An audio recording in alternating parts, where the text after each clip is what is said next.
My name is Georgina Tenney, and I am here to report on the Mulvane CAS Fellowship that I received last year. As part of that fellowship, I took several groups of students to the Mulvane Museum, and we did a number of different activities. These are some of my amazing students that participated in those activities, and we are going to discuss the one that we did as a group. Guys, would you like to introduce yourselves? Hi, I'm Kate. Hi, I'm Nadia. Hi, I'm Erica. Hi, I'm Kira. I'm Riley. Hi, I'm Giselle. Thank you. I first want to thank these ladies. This is amazing that you're here. This is Success Week, and they have things to do and places to be, but they're choosing to be supportive of me, and I am really, really grateful to them. Okay, so who remembers what our activity was? I remember we went to the museum in Garvey Fine Arts Center, and Dr. Sarah Stepp had selected some pieces of art that related to different aspects of Hispanic culture, and so our class went and we looked at these pieces of art, and then we discussed it with our classmates in Spanish, and then after that we discussed it with Senora Tenney. Awesome. And do you remember what the overall topic was of all the pieces that Sarah showed us? Celebrations, because that was the topic of our chapter, and so we were trying to bring art into the topic that we were learning in the language that we're learning. They were very impressive. Okay, do you remember some of the works that we looked at? I remember this one that I personally really liked. It was this dancing couple. It reminds me of when I would go out to parties and see the couples dancing together. Just their outfits and everything just really looks like to what we would wear back then. So it was authentic. Yes. Okay. What do you guys remember about that? Did anything strike you about that piece of art? They look very tan and strong. They looked very tan and strong. And what did we talk about? Someone brought that up, and we came up with reasons why that might be. Like working class people, so we talked about that. We also talked about the size of this particular piece because it was a lot larger than the others, so it was like how too. Very good. The coloration within the painting was exceptionally beautiful, and it looked almost like it was pastels, but it wasn't. It was just how it printed, which was really interesting. It was, and I was very glad that Sarah was there because the art part was all her. Okay, I do remember we also talked about proximity. Do you remember that? In that painting, how close were they dancing? They were very close to They were skin to skin, literally. Really, really. How comfortable would you be dancing like that? I am. You are. Why? Yes. Because that's just when you're if you're Hispanic, usually they try to teach you to dance, and that's how you're taught and that's how you learn. So now if I were supposed to go to a party and some guys asked me out to dance, then that's how I would dance with them. So I'm just very used to it, and I'm very comfortable with it. I know it's not something that lots of people do or grow up learning. Yes. So lots of people think it's weird or it's different, but to me, I'm just very comfortable dancing like that. Because for us Hispanic people, we don't need a whole lot of personal space, and that's the discussion that we had through this piece of art. We could see a lot about this person's background, these people's background. We could see a lot about proximity ideas in the culture. We talked about hard working, but playing hard, right? It's what we do. We work hard, and then we dance till the next morning. So this particular piece gave us a lot to discuss. We were able to get into the culture. We were able to get into, and it was especially fun because we do have some Hispanic members of our group that could talk about how they can relate to this. And then we also had people who were not Hispanic who would be very uncomfortable being that close. So it was just a really perfect piece for what we wanted to do. Okay, let's talk about one more piece. Do you guys remember another one that was interesting? There was another one that had a group of skeletons, and some of them appeared to be dancing, some of them were talking, and from what I remember, we discussed it possibly relating to Day of the Dead, Dia de los Muertos, and it being a celebration and continuation of your life into the afterlife. That's right. So that was beautiful. The art itself was beautiful. But again, it lent itself so beautifully to discussing the culture of Mexico, the personal beliefs as to how long a family lasts, right? We are a family forever and we care about each other even after this life. And it allowed us to discuss a lot of those things. Also, we talked about the views on death. How does Mexico view death based on Day of the Dead or that piece of work? They sort of embrace it. Like in most cultures, people are typically afraid of death. They try to avoid it, but not in like Latin America.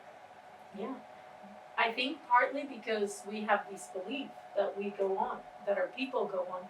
I mean, don't get me wrong, we still cry with the best of them when we lose our people. We're going to miss them, but I think it is a belief among us that we are going to see them again and that they're going to be in our lives and they're going to intercede if they can and help us.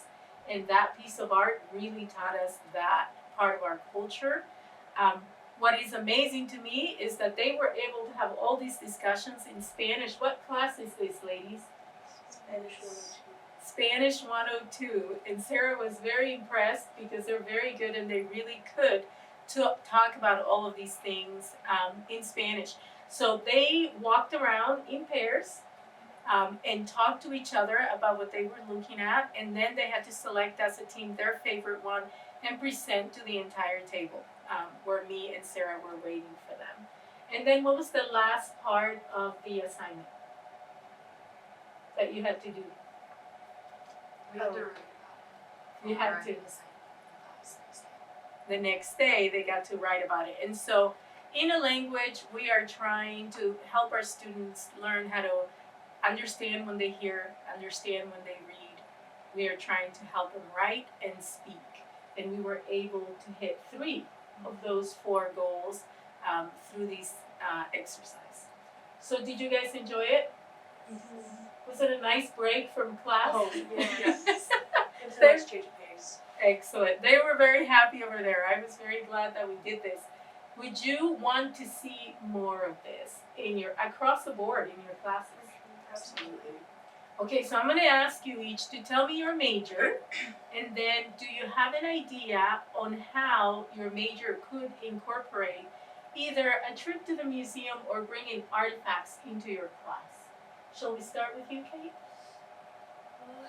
My major is radiology technology and healthcare, and so I think this would be a little bit hard, but I think just seeing the paintings and understanding the culture can really help me find ideas to bond with possible patients in the future, as I've seen how much more of a visual learner and I learn a lot from Spanish by like being taught, but actually just like seeing the culture and seeing it laid out right in front of me perfectly. It's like, oh, I understand this so much better than if I previously hadn't before talking to future patients. That is actually an excellent point because cultural competence has become a big topic in the medical field. Understanding who you're helping will make it so that you can do so much more for the people that you're serving. Excellent point. Thank you. My major is kinesiology, exercise, and rehab science, and I think like art pieces or pictures of still motion or someone doing some kind of sport or activity, which is like motion of like running or shooting a basketball. It's like how the body is forming in that moment, like you're capturing that and like help visualize. Yeah. You know, okay, I'm going to show how much of a scientist I am not. Was it Da Vinci who would work on corpses so that he could paint more accurately? So that sounds to me like you're explaining what you're talking about, right? The motion, seeing bodies in motion can help you visualize what's going on underneath. That's great. Okay, Erica. My major is anthropology, and I have a focus in archaeology, so this is kind of right up my alley. For my applied anthropology class, which is like our senior level capstone class, we actually created a museum exhibition using artifacts from local towns in Kansas. And so in that way, we really got to work on our majors, but then also collaborate with the museum. And it was just wonderful. I got to use all the skills that I've been taught throughout the last 4 years of college and actually apply them to something that people can see and experience themselves. And I think in that way, that was really good. There are multiple sub-disciplines to anthropology. You have your cultural anthropology, which, like the art we were just talking about, we're looking at different cultures and getting to understand them and appreciate them in a very authentic way because people from that culture created these pieces. You also have biological anthropology, and some museums, like natural history museums, will have molds of animals, will have reference collections of the skeletons, and so I think in that way also people from different areas of science can come to museums and appreciate them for what they have. Awesome. That's great. Kira. I'm a psychology major, so I thought about kind of more specifically for a abnormal psychology or a social psychology class, incorporating different pieces where you could see the topics that we talk about in class or infer what that person might be feeling in that moment would be a good way to kind of talk about the different psychological pieces of the art that do take place because when you represent people, it's there. So finding ways to incorporate that into those different classes I thought would be the easiest. Something more like a cognitive psych class might be a little bit more difficult because that is more brain based, but whenever you talk about interactions with people, I definitely think that using the different pieces would be a good skill to come up with. Do you think it would be easier for people to describe somebody else's feelings in preparation to talk about their own? Maybe. I think that it would. I think that people experience things differently all the time, so to have multiple examples would be the best way to learn. And so you can think about yourself, but to think about other people in more than just a conversation would also be pretty effective for a psychology major. Excellent. Okay. I am also a psychology major, but I have a minor in theater, so that's because the specific field I'm going into requires both, which is why I do think incorporating art, especially paintings like these and maybe even artifacts if we wanted to get a little crazy, would really help what I'm trying to do, especially if I'm working with, say, kids.